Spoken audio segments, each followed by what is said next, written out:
Hello everyone!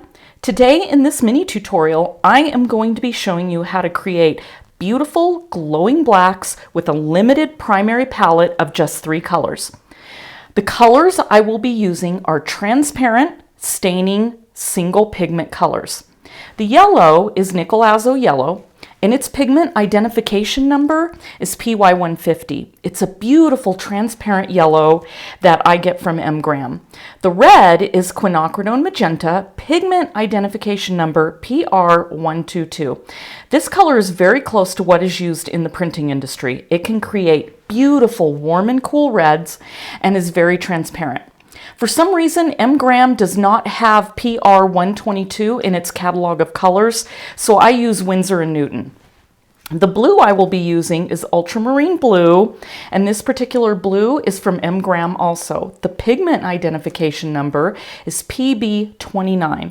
Ultramarine Blue granulates slightly, but it's still transparent with a lovely middle-of-the-road blue. If you go by the pigment identification number on the side of the tube, you can find these colors in the brands that you like. As long as you use professional colors, you will be able to create rich, dark blacks and harmony in your painting. So, okay, let's get started. All right, here we go. So what I'm going to do is I'm going to take some of my ultramarine blue. Now what I've done is I've made sure I've squeezed out fresh color because I want to make sure that this color is nice and thick so we can get a real deep dark value.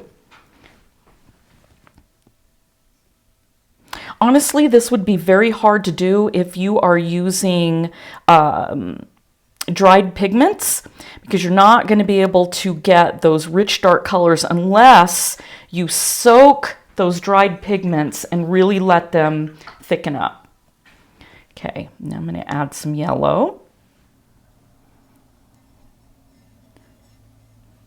And there we go. You can already see that it's pretty dark. I think I have a little bit too much yellow in there. So I'm going to go back to the blue, grab some more. You can see how thick that is.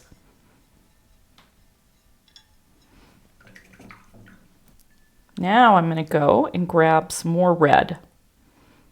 Believe it or not, that yellow is actually a very strong yellow.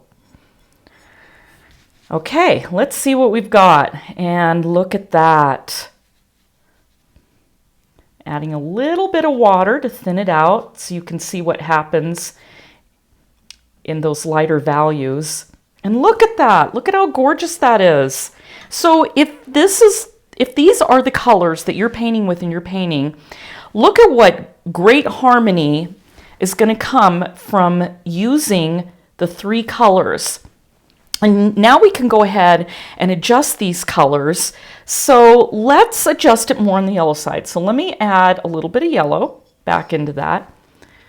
So what I'm doing here is, let's say you've got something in yellow and you're going to add a shadow. You still want to have a black, but you can see that I'm leaning it towards that warm side. Now let's try adding a little bit more red, and let's bias this towards the red.